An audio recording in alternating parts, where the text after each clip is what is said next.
Alhamdulillah nahmaduhu wa nasta'inuhu wa nastaghfiruh wa nastahdihi wa natubu ilaih wa na'udzu billahi min syururi anfusina wa sayyiati a'malina man yahdihillahu fala mudhillalah wa man yudlilhu fala hadiyalah asyhadu an la ilaha illallah wahdahu la syarikalah wa asyhadu anna Muhammadan abduhu wa rasuluhu la nabiyya ba'dah.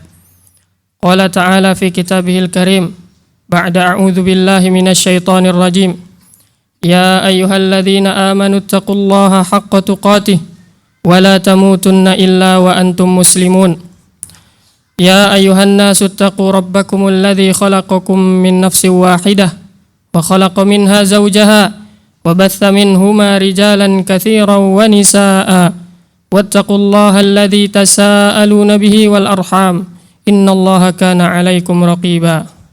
Wa qala ta'ala ya ayyuhalladzina amanu taqullaha wa qulu qawlan sadida yuslih lakum a'malakum wa yaghfir lakum dhunubakum wa may yuti'illaha wa rasulahu faqad faza fawzan 'azima. Fa inna asdaqal hadithi kitabullah wa khairal huda huda Muhammadin sallallahu alaihi wasallam wa syarral umuri muhdatsatuha fa inna kulla muhdatsatin bid'ah wa kulla bid'atin dhalalah wa kulla dhalalatin finnar. Ayuhal hadirun usikum wa iyaya bitaqwallah faqad fazal muttaqun. Jamaah sidang Jumat yang semoga dimuliakan Allah, kita bersyukur tak henti-hentinya kita panjatkan kepada Allah tabaraka wa ta'ala, zat yang memberikan kita limpahan nikmat dan karunia-Nya.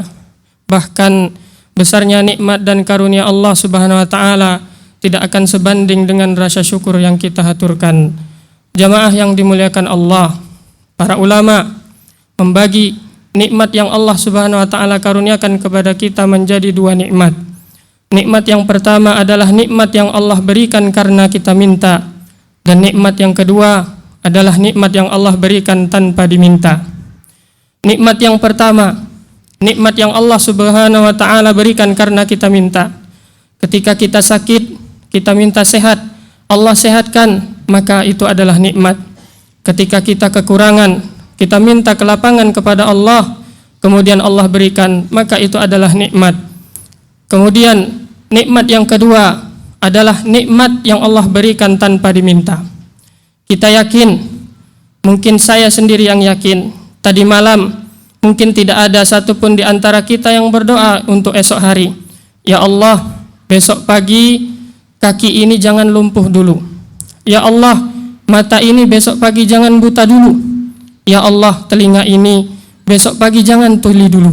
Saya yakin tidak ada dari kita yang meminta hal tersebut tadi malam kepada Allah.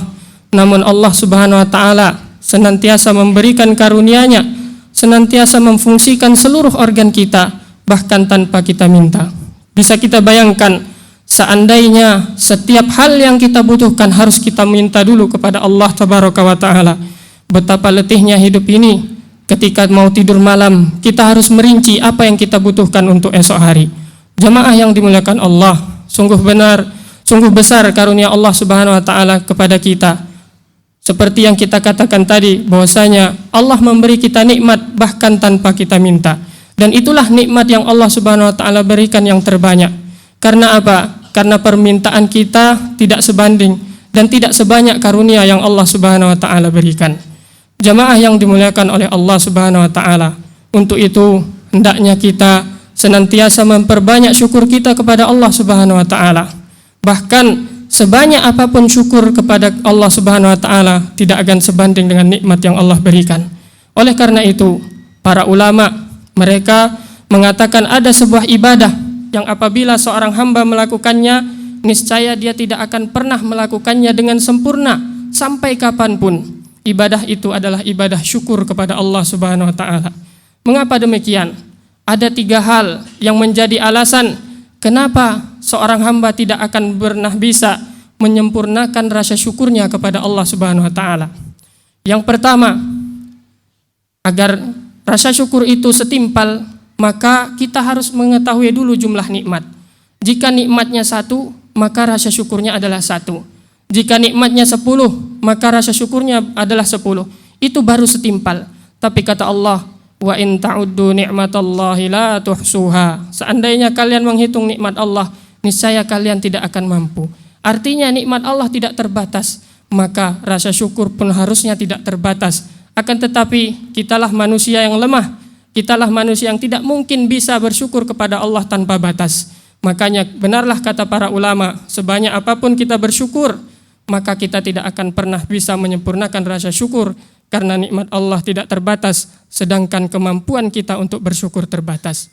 Jamaah yang dimuliakan Allah, kemudian alasan yang kedua, kenapa kita tidak pernah bisa menyempurnakan rasa syukur? Ketika Allah Subhanahu wa taala memberikan kita nikmat, kemudian kita syukuri, maka Allah mengatakan, la in syakartum la azidannakum. Seandainya engkau bersyukur, maka akan aku tambah.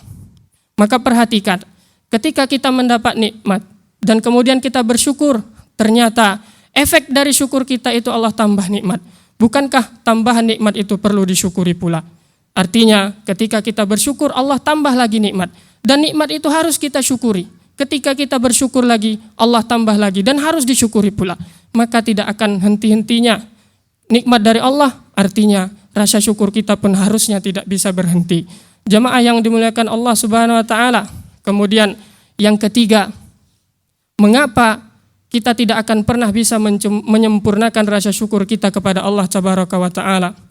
Karena ketika kita mendapat nikmat dan kita bersyukur kepada Allah, bukankah rasa syukur kepada Allah itu adalah nikmat yang harus kita syukuri pula? Saya ulangi, ketika kita mendapat nikmat, kemudian kita mensyukuri nikmat itu, bukankah rasa syukur kita, ibadah syukur kita itu adalah nikmat yang perlu kita syukuri pula? Karena apa? Karena setiap ibadah adalah nikmat. Adalah nikmat. Ketika seseorang, Allah takdirkan sesuatu, maka dia membutuhkan konsekuensi. Ketika dia dapat nikmat, maka dia membutuhkan konsekuensi yang berupa syukur. Dan tidak semua hamba dikaruniakan oleh Allah Subhanahu wa taala nikmat untuk mensyukuri sebuah nikmat.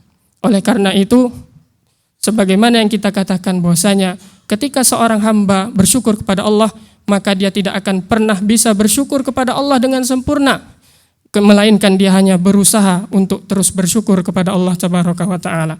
Jamaah yang dimuliakan Allah, oleh karena itu Allah Subhanahu wa taala zat yang maha rahmah, yang maha tahu bahwasanya hambanya tidak akan mampu bersyukur dengan sempurna kepada Allah. Sebelum kita memohon ampun atas kekurangan kita, Allah lebih dulu mengampuni kita.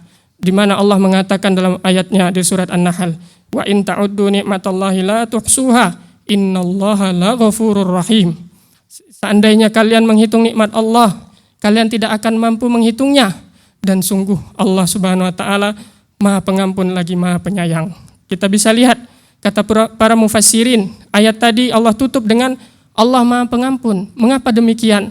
Karena Allah Maha tahu bahwasanya hambanya tidak akan mampu menghitung nikmat yang Allah berikan, apalagi mereka tidak akan mampu untuk bersyukur dengan sempurna atas segala nikmat yang Allah berikan.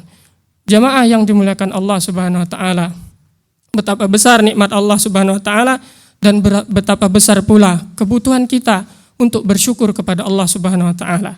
Bahkan Allah Subhanahu wa taala menjadikan ucapan rasa syukur itu sebagai syarat, sebagai rukun untuk diterimanya ibadah kita, yaitu ibadah salat kita. Allah jadikan ucapan rasa syukur itu sebagai syarat mutlak agar ibadah salat kita diterima, yaitu Allah letakkan ucapan syukur itu di pembuka dari surat Al-Fatihah, Alhamdulillahirabbil alamin, yang mana tidak sah, tidak diterima salat seorang hamba hingga setiap rakaatnya dia mengucapkan Alhamdulillahirabbil alamin.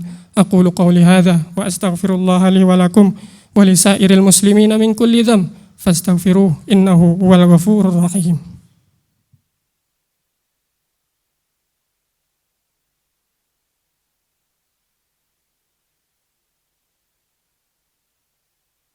Alhamdulillahi ala ihsanih wa syukru lahu ala taufiqihi wa amtinanih wa asyhadu an la ilaha illallah wahdahu la syarika lah ta'ziman li sya'nih wa asyhadu anna Muhammadan abduhu wa rasuluhu ad-da'i ila ridwanih. Allahumma salli wa sallim ala nabiyyina Muhammadin wa ala alihi wa sahbihi wa ikhwanih. Qala ta'ala ya ayyuhalladzina amanu taqullaha haqqa tuqatih wa la tamutunna illa wa antum muslimun.